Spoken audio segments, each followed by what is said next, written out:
शुरुआत होती है साल 2009 में, जब इंसानों ने बरसों की मेहनत के बाद आखिरकार कैंसर का इलाज ढूंढ लिया था। इसे इंसानियत की सबसे ऐतिहासिक जीत माना जा रहा था। डॉक्टर्स ने एक ऐसा वायरस इजाद किया था जो इंसान के शरीर में कैंसर सेल को पनपने ही नहीं देता था। इस नए वायरस की खोज को लेकर पूरी दुनिया में जश्न का माहौल था। हर कोई इसे मेडिकल साइंस का चमत्कार मान रहा था, पर किसी ने नहीं सोचा था कि उनका ये इलाज एक दिन खुद ही एक बीमारी बन जाएगा। बस कुछ ही महीनों में साइंटिस्ट के बनाए उस वायरस में अपने आप ही कुछ म्यूटेशन होने लगते हैं जो इंसानों के लिए जानलेवा था। ये वायरस हवा के जरिए बहुत तेजी से फैला और दुनिया की 90% आबादी को खत्म कर दिया। बचे हुए 10% लोग म्यूटेट होकर खतरनाक ज़ोंबी मॉन्स्टर्स में बदल गए, जिन्होंने बाकी इंसानों को खाना शुरू कर दिया। महामारी शुरू होने के 3 साल बाद हम न्यूयॉर्क शहर को देखते हैं, जो पूरी तरह सुनसान हो चुका था। इंसानों के जाने के बाद कुदरत ने इस शहर को जंगल में तब्दील कर दिया। हम यहाँ डॉक्टर विल फोस्टर को देखते हैं, जो इस वायरस से बचने वाला दुनिया का आखिरी इंसान था। वो अपने डॉग जिमी के साथ हिरणों के झुंड का पीछा करता है ताकि उनमें से एक का शिकार कर वो अपने खाने का इंतजाम कर सके, पर वो जंगली हिरण हवा से भी तेज थे। उन्होंने विल को गोल गोल घुमाकर एक डेड एंड पर लाकर खड़ा कर दिया, जहां से विल को पैदल ही उनका पीछा करना पड़ता है। वो एक डियर पर गोली चलाने ही वाला था कि अचानक वो उसकी नजरों से ओझल हो गया। विल सावधानी बरतते हुए उसके और करीब जाता है, पर वो उसे पकड़ पाता उससे पहले ही एक शेरनी ने उस पर हमला कर उसे अपना निवाला बना लिया। विल को बड़ी मुश्किल से ये हिरण मिला था, इसलिए वो उस शेरनी को मारने की सोचता है, पर जब उसने देखा कि वो इस हिरण को अपने बच्चों के लिए लेकर जा रही है तो उसने अपना इरादा बदल लिया।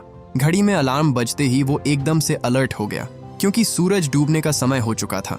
विल जल्दी से अपने घर आया और उसने दरवाजे पर अल्कोहल छिड़क दिया, जिससे उसके शरीर की गंध छुप जाती है। इस तरह वो ज़ॉम्बीज़ के हमलों से बचा रहता था। सूरज ढलने से पहले विल घर के सारे खिड़की दरवाजे बंद कर देता है, क्योंकि वो ज़ॉम्बीज़ रात में ही बाहर निकलते थे। जैसे ही अंधेरा हुआ, उन ज़ॉम्बीज़ ने सड़कों पर उतरकर हर एक जिंदा चीज को खाना शुरू कर दिया, और वो ये हर रात करते थे। विल जिमी के साथ खुद को एक टब में छुपा लेता है और बस दुआ करता है कि ये सब जल्दी खत्म हो जाए। अगली सुबह विल जमकर कसरत करता है, क्योंकि यहाँ जिंदा रहने के लिए फिट रहना बहुत जरूरी था। इसके बाद वो बेसमेंट में गया, जहाँ उसने इंसानों पर एक्सपेरिमेंट करने के लिए एक लैब बना रखी थी। विल सालों से इस वायरस का इलाज ढूंढने की कोशिश कर रहा था, पर उसके सभी एक्सपेरिमेंट के नतीजे निराशाजनक ही रहे थे। उसने जिन चूहों को एंटीडोट दिया था वो या तो मर जाते थे या और ज्यादा आक्रामक हो जाते थे, लेकिन आज चीजें कुछ अलग थीं। विल ने एक चूहे को देखा जो बाकियों से काफी ज्यादा स्टेबल था। उसकी आंखों की पुतलियों में हलचल हो रही थी, जो इस बात का संकेत थी कि उसकी दवाई काम कर रही है। अब बस इसे किसी इंसान पर टेस्ट करना बाकी था। इसके बाद विल ने अपनी ऑटोमेटिक राइफल उठाई और एक ज़ॉम्बी के शिकार के लिए निकल गया।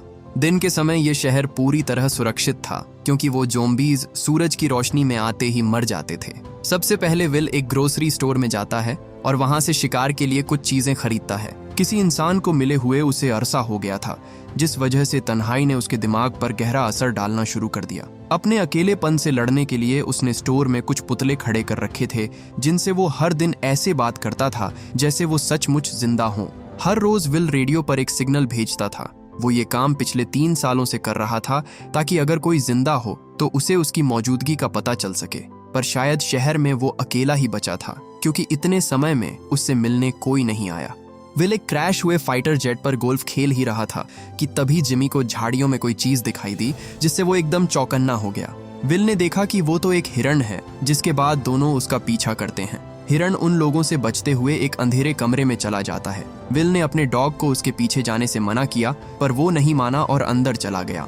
विल अंधेरे इलाकों से दूर ही रहता था, क्योंकि ज़ॉम्बीज़ ऐसी जगह ही छुपा करते थे। अब क्योंकि जिमी के अलावा उसका इस दुनिया में कोई नहीं था, इसलिए वो भी अंदर चला जाता है। कुछ दूर चलते ही उसने खून से सनी हुई फर्श देखी, जो चींख चींख कर खतरे का इशारा कर रही थी। पर विल सब कुछ नजरअंदाज करके आगे बढ़ता रहता है। उसे आगे मरा हुआ हिरण मिला, जिसे देखकर उसके दिल की धड़कन बहुत तेज हो जाती है। उसे बहुत डर लग रहा था। जब उसने अपनी नजरें घुमाई तो उसे वहां सैकड़ों की तादाद में ज़ॉम्बीज़ दिखाई दिए, जो सो रहे थे।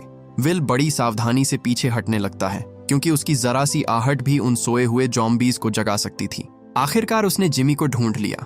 वो उसे साथ चलने को कहता है, पर उसने देखा कि जिमी टेबल के नीचे से बाहर ही नहीं आ रहा था। इससे पहले वो कुछ समझ पाता, एक ज़ॉम्बी अचानक अंधेरे से निकलकर उस पर हमला कर देता है। विल अपनी पूरी ताकत से वहां से भागने की कोशिश करता है, पर ये कोई रेंगने वाले ज़ॉम्बीज़ नहीं थे, बल्कि इनमें इंसानों से कई गुना ज्यादा फुर्ती थी।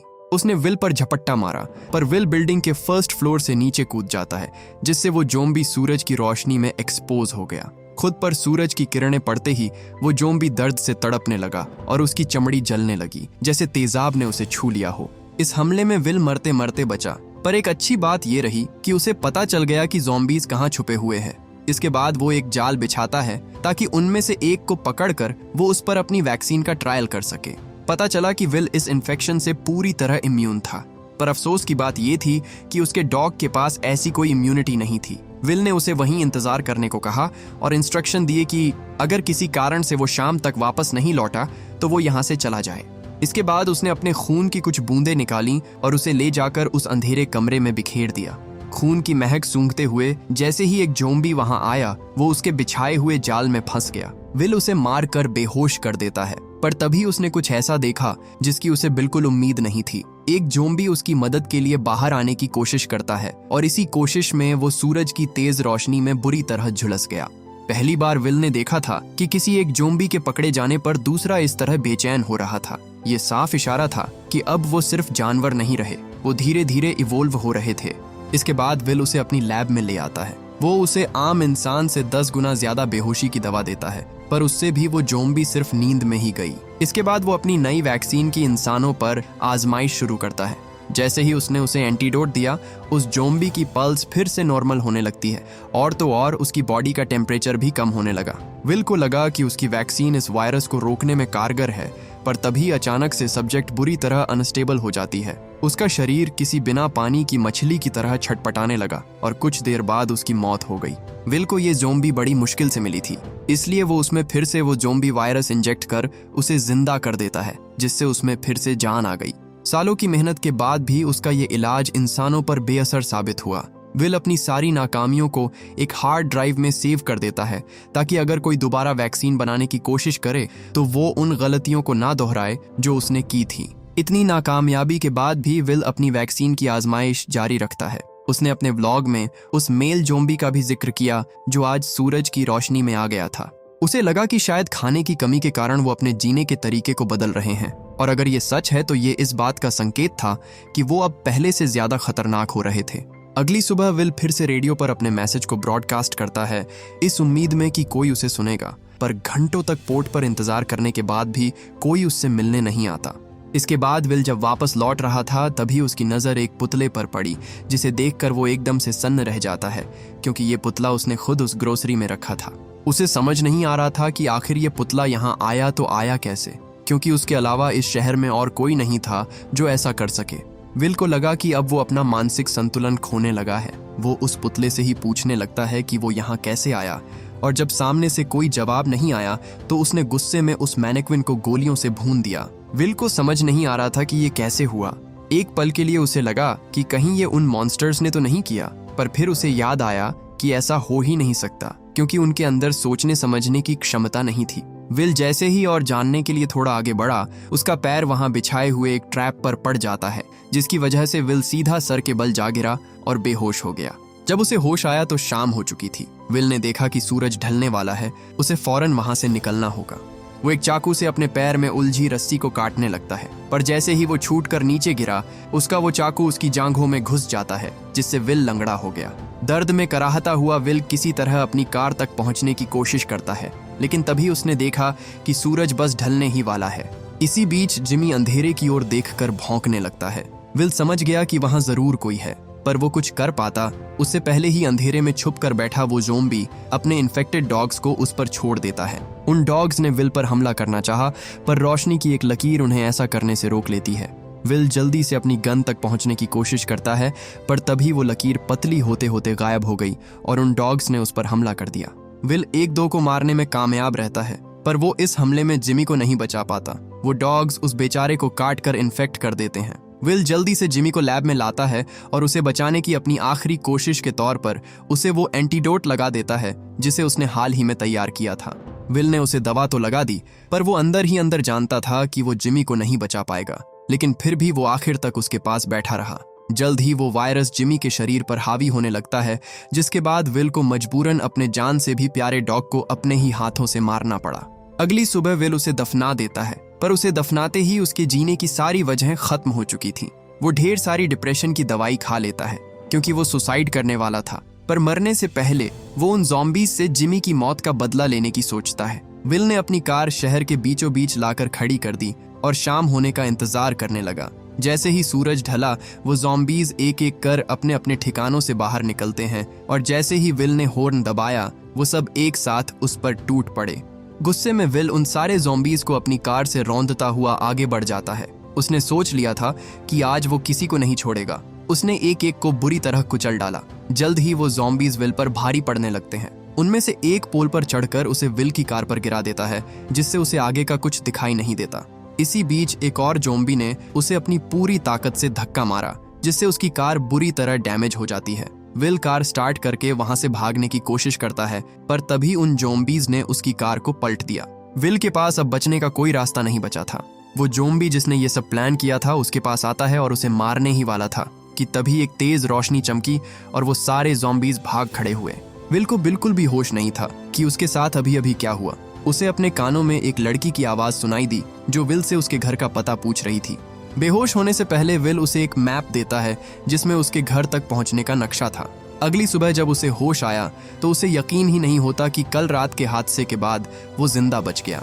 उसे अपने कमरे में किसी के होने की आवाज सुनाई दी। विल तुरंत ड्रॉवर में पड़ी गन उठाकर उस आवाज का पीछा करने लगता है, पर जैसे ही वो किचन में पहुंचा, उसने देखा कि वहां एक लड़की और एक बच्चा मिलकर उसके लिए खाना बना रहे थे। एक पल के लिए तो उसे यकीन ही नहीं हुआ कि उसके सामने दो जीते जागते इंसान खड़े हैं। उसे लगा कि कहीं वो खुली आंखों से सपना तो नहीं देख रहा, क्योंकि उसने सालों बाद किसी को देखा था। वो लड़की अपना नाम अलाइस बताती है और उस लड़के का नाम जेम्स था। अलाइस कहती है, हमने आपका ब्रॉडकास्ट सुना था। आपने जो जगह बताई थी, हमने वहां काफी देर तक इंतजार भी किया, पर आप आए ही नहीं। विल पूछता है कि तुम लोग कहां से आए हो और कहां जा रहे थे, जिस पर अलाइस उसे बताती है कि वो बचे हुए लोगों की बस्ती की ओर जा रहे हैं। हम अकेले नहीं हैं जो इस वायरस से इम्यून है। ये सुनकर विल को बहुत गुस्सा आता है, क्योंकि ऐसी ना ही कोई बस्ती थी और ना ही कोई सुरक्षित जगह। एक साइंटिस्ट होने के नाते विल उसे समझाता है कि ये नामुमकिन है। ऐसा हो ही नहीं सकता कि कोई इस वायरस की चपेट में ना आया हो। पर अलाइस पूरे यकीन से कह रही थी कि पहाड़ों में ऐसी जगह है जहां के लोग इस वायरस से इन्फेक्टेड नहीं हैं। वो विल को ये भी बताती है कि ये वायरस ठंड बर्दाश्त नहीं कर सकता। विल को लगा कि वो उसे झूठी उम्मीदें दे रही है, इसलिए वो गुस्से में खाना नीचे फेंक देता है। शायद इतने सालों से अकेला रहने की वजह से वो कुछ नया सोच ही नहीं पा रहा था। वो थोड़ी देर अकेले बैठ जाता है ताकि ठंडे दिमाग से सोच सके। कुछ देर बाद वो वापस आया और देखा कि जेम्स उसके टीवी पर कार्टून देख रहा था।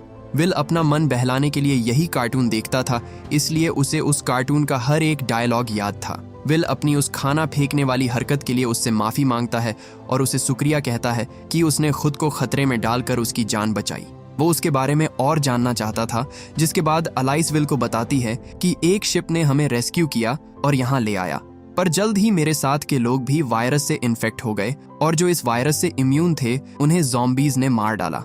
अलाइस ने जब वहां रखी मैगजीन पर विल की फोटो देखी तो उसे याद आया कि विल वही डॉक्टर है जो इस वायरस के इलाज पर काम कर रहा था। वो उसे समझाती है कि इसका कोई इलाज नहीं, हमें यहाँ से बाहर निकलना होगा। अगर कल सुबह से शुरू करेंगे तो शाम होने तक हम इस शहर की सीमा को पार कर लेंगे। पर विल कहता है कि हमें कहीं जाने की जरूरत नहीं, इसकी शुरुआत यहीं से हुई थी और यहीं खत्म होगी। उसने जिद कर ली थी कि वो इस वायरस का इलाज ढूंढ कर ही रहेगा, फिर चाहे इसके लिए उसे कुछ भी करना पड़े। अगले दिन वो दोनों उस जगह पर आते हैं जहां उस ज़ॉम्बी ने विल पर हमला किया था। उसने देखा कि वो ट्रैप बनाने के लिए उसकी ही चीजों का इस्तेमाल किया गया था, यहाँ तक कि उसे बनाने का तरीका भी उसके तरीके से काफी हद तक मेल खाता था। अलाइस कहती है, कहीं ये उन इन्फेक्टेड लोगों ने तो नहीं किया? जिस पर विल कहता है, नहीं, उनके पास ब्रेन फंक्शंस नहीं है, वो ऐसा बिल्कुल नहीं कर सकते। वो लोग इवोल्व हो रहे हैं, लेकिन इतनी तेजी से नहीं कि वो इतने कॉम्प्लेक्स ट्रैप को प्लान कर सके। ये जरूर किसी इंसान का काम है। इसके बाद विल उसे अपनी सबसे पसंदीदा जगह पर लाता है जहां वो मछलियों को दाना डालने आया करता था। जेम्स उस पूल में घुसकर नहाने लगता है और तभी विल ने उस पर ढेर सारे दाने फेंके, जिससे मछलियां जेम्स को घेर लेती है। जेम्स कहता है कि पानी बहुत ठंडा है और ये सुनते ही विल के दिमाग की घंटी बज जाती है। वो जल्दी से अपनी लैब में आता है और उस ज़ॉम्बी को बर्फ में डाल देता है, जिससे उसकी हार्ट बीट नेचुरली कम होने लगी। अलाइस उसकी लैब में आती है। उसने पहली बार किसी ज़ॉम्बी को इतने करीब से देखा था। वो यकीन ही नहीं कर पा रही थी कि विल ने एक ज़ॉम्बी को जिंदा पकड़ रखा है। विल उसे बताता है कि मेरी वैक्सीन से इसका मरना तय है, लेकिन हो सकता है कि बर्फ से इसका तापमान इतना गिर जाए कि मैं वैक्सीन का असर बढ़ा सकूं। एलाइस ने देखा कि विल ने इतने सालों में ज़ॉम्बीज पर कई एक्सपेरिमेंट्स किए थे, पर उनमें से एक भी कामयाब नहीं रहा। विल ने देखा कि जेम्स सोफे पर ही सो गया है, जिसके बाद वो उसे उठाकर अपनी बेटी के कमरे में ले जाता है, जिसे उसने सालों से नहीं खोला था। एलाइस को पता चलता है कि विल का एक परिवार भी हुआ करता था, जो शहर से निकलते वक्त एक हेलीकॉप्टर क्रैश में मारा गया। जल्द ही शाम होने वाली थी, इसलिए सूरज ढलने से पहले विल पूरे घर को अच्छे से लॉक कर देता है। एलाइस कहती है, हमारे साथ चलो विल, उस बस्ती की ओर। पर विल कहता है, कहीं कोई बस्ती नहीं है। एलाइस उसे मनाने की पूरी कोशिश करती है कि अब भी कुछ लोग जिंदा हैं और अगर हम अभी निकलें तो सूरज ढलने से पहले सुरक्षित पहुंच सकते हैं। पर विल को लगा कि वो बस कहानियां बना रही है। वो पूछता है, तुम ये कैसे जानती हो कि वहां लोग हैं? तुम्हें कैसे पता चला? जिस पर वो कहती है कि मैं बस जानती हूँ। एलाइस ईश्वर पर यकीन करती थी। उसे लगता था कि उसके यहाँ होने की कोई ना कोई वजह जरूर है। वो बोली, मैं जानती हूँ कि कल रात तुम सुसाइड करने वाले थे और मैं तुम्हारी जान बचाने के लिए बिल्कुल सही वक्त पर पहुंच गई। ये कोई इत्तेफाक नहीं हो सकता, ये ईश्वर का इशारा है और तुम्हें इसे समझना होगा। हालांकि विल ईश्वर पर यकीन नहीं रखता था। वो बोला, तुम सुनना चाहती हो कि तुम्हारा ईश्वर क्या चाहता है? एक वक्त था जब इस दुनिया में 6 अरब लोग रहा करते थे। जब ये इन्फेक्शन फैला तो वायरस ने 90% लोगों को जकड़ लिया, यानी 5 अरब 40 करोड़ लोग तुम्हारे ईश्वर को प्यारे हो गए। 58 करोड़ लोग ज़ॉम्बीज में बदल गए, जिसके बाद उन्हें भूख लगी और उन्होंने उन बचे 1% लोगों को खाना शुरू कर दिया।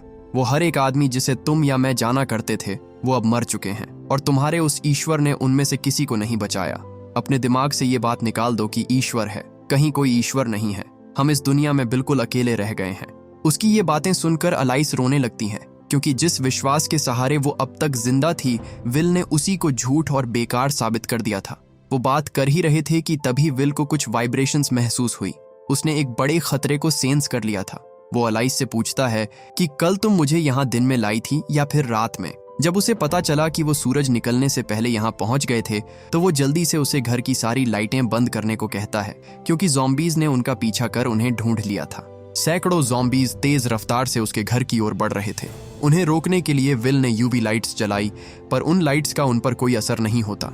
वो अपने रास्ते में आने वाली हर चीज को बर्बाद कर देते हैं और अब विल के घर और उनके बीच बस कुछ ही कदमों का फासला रह गया था। आखिर में विल घर के चारों ओर लगे एक्सप्लोसिव्स को डेटोनेट कर देता है, जिससे होने वाले धमाके में ज्यादातर ज़ॉम्बीज मारे जाते हैं। उसे लगा सब खत्म हो गया, पर तभी ज़ॉम्बीज की एक और लहर तेजी से उसकी ओर बढ़ने लगी। विल उन्हें और देर तक नहीं रोके रख सकता था, इसलिए वो जल्दी से एलाइस को सुरक्षित जगह भेजने की कोशिश करता है। पर जब वो ऊपर आया तो उसने देखा कि वो लोग वहां नहीं थे।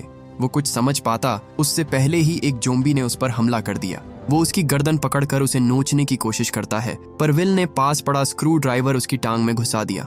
गुस्से में वो ज़ॉम्बी उसे उठाकर नीचे फेंक देता है, जिससे विल बुरी तरह घायल हो गया। उसने जल्दी से कैबिनेट से गन निकाली और उस पर फायर करने लगा, पर उसे एक भी गोली नहीं लगती। वो छुप जाता है और बाहर नहीं निकलता, जिसके बाद विल ने पास पड़े सिलेंडर में ब्लास्ट कर दिया। वो उसका पीछा करता है, पर जल्द ही उसकी सारी गोलियां खत्म हो गईं। विल जेम्स को आवाज लगाता है, पर उसे सामने से कोई जवाब नहीं आता। वो उन्हें ढूंढ ही रहा था कि तभी उसे एक ज़ॉम्बी दिखाई दिया, जो छत तोड़कर बाकी ज़ॉम्बीज के आने के लिए रास्ता बना रहा था। एलाइस और जेम्स भी वहीं छुपे हुए थे, जिनकी आहट से उस ज़ॉम्बी को उनकी मौजूदगी का पता चल जाता है। वो उनकी ओर बढ़ ही रहा था कि तभी विल उसे गोली मार देता है। हालांकि मरते वक्त उस ज़ॉम्बी ने इतनी तेज आवाज निकाली कि उसकी चीख ने बाकी ज़ॉम्बीज को उनकी तरफ खींच लिया। विल एलाइस को जेम्स के साथ जल्दी से लैब में जाने को कहता है। इसी बीच वो सारे ज़ॉम्बीज घर की दीवारों से होते हुए अंदर घुस जाते हैं। इससे पहले वो उन्हें मार देते, विल ने खुद को लैब के अंदर बंद कर लिया। एलाइस जब लैब में आई तो उसने देखा कि वो ज़ॉम्बी जिसे विल ने एंटीडोट दिया था, वो ठीक होने लगी थी। उसे अपने इंसानी रूप में वापस आता देख उन्हें अपनी आंखों पर यकीन ही नहीं होता। इसी बीच वो ज़ॉम्बीज दरवाजा तोड़कर लैब में घुस जाते हैं, पर विल ने सही समय पर खुद को एक ग्लास के अंदर लॉक कर लिया। वो ज़ॉम्बीज उस कांच को तोड़ने की कोशिश करते हैं, पर वो बहुत मजबूत था। विल उन्हें कहता है, मैं तुम्हें बचा सकता हूँ, तुम सब के सब बीमार हो, मैं तुम्हारी मदद कर सकता हूँ। पर वो ज़ॉम्बीज उसकी बात समझ नहीं पाते और उसकी सारी रिसर्च को बर्बाद कर देते हैं। उन्हें रोकने की विल की सारी कोशिश बेकार थी, पर तभी वहां उनका लीडर आया, जो अपना सर उस कांच के दरवाजे से पटक पटक कर उसे तोड़ने की कोशिश करता है। अगर ये दीवार टूट जाती तो उन तीनों की खैर नहीं थी, पर खुशकिस्मती से ऐसा कुछ नहीं होता। उस जोम्बी को बहुत तकलीफ हो रही थी, पर वो अपने सर को तब तक उस कांच पर पटकता रहता है जब तक उसमें दरार नहीं आ गई। विल को समझ नहीं आ रहा था कि वो उसे कैसे रोके, पर तभी उस जोम्बी ने अपने हाथ से कांच पर एक बटरफ्लाई का निशान बनाया। विल ने देखा कि ऐसा हूबहू निशान उस जोम्बी की पीठ पर है जिस पर वो एक्सपेरिमेंट्स कर रहा था। वो समझ गया कि वो यहाँ उसके लिए नहीं आए, बल्कि वो उस जोम्बी को लेने आया है। वो अपनी गन नीचे करके उनके आगे सरेंडर कर देता है और फिर उसने उस फीमेल जोम्बी की नसों से वैक्सीन को निकाल दिया, जिससे वो फिर से जोम्बी में बदलने लगती है। उसे लगा कि अगर वो इसे उन्हें लौटा देगा तो वो उन्हें कुछ नहीं करेंगे, जिसके बाद वो अलाइस को दरवाजा खोलने को कहता है। उसके ऑर्डर पर अलाइस दरवाजा खोल देती है और हम देखते हैं कि वो ज़ॉम्बीज सच में उस पर हमला नहीं करते। उनका लीडर चाहता तो उसे मार सकता था, पर वो विल को उसे ठीक करने को कहता है, जिसके बाद विल एक ड्रॉवर की तरफ जाने लगा जिसमें वायरस का इंजेक्शन रखा हुआ था। भूख से तड़प रहे ज़ॉम्बीज उसे नोचने के लिए कब से तैयार बैठे थे, लेकिन अपने लीडर के कहने पर कोई उसे हाथ तक नहीं लगाता। विल ने ड्रॉवर से वो एंटीडोट निकाला और उसे उस फीमेल ज़ॉम्बीज को लगा दिया, जिससे वो एक बार फिर जिंदा हो जाती है। उन्हें देखकर विल समझ गया कि ये सब इवोल्व हो रहे हैं, क्योंकि वो प्यार को महसूस कर सकते थे। जोम्बी उसे अपनी गोद में उठा लेता है। विल ने जो उस लड़की के साथ किया, उसके लिए वो जोम्बी अगर चाहता तो उन सबको मार सकता था, पर वो ऐसा नहीं करता और अपने सभी लोगों को लेकर चुपचाप वहां से चला जाता है। उनके जाने के बाद विल ने राहत की सांस ली, पर जाते जाते वो उसकी सोच हमेशा के लिए बदल गए। उस रात विल ने पहली बार उन ज़ॉम्बीज में इंसानियत देखी, जिसे अगर वो अपनी आंखों से ना देखता तो शायद कभी यकीन ना करता। ईश्वर पर उसका विश्वास फिर से लौट आया था, जिसके बाद उसने अलाइस की बात मानी और उन ज़ॉम्बीज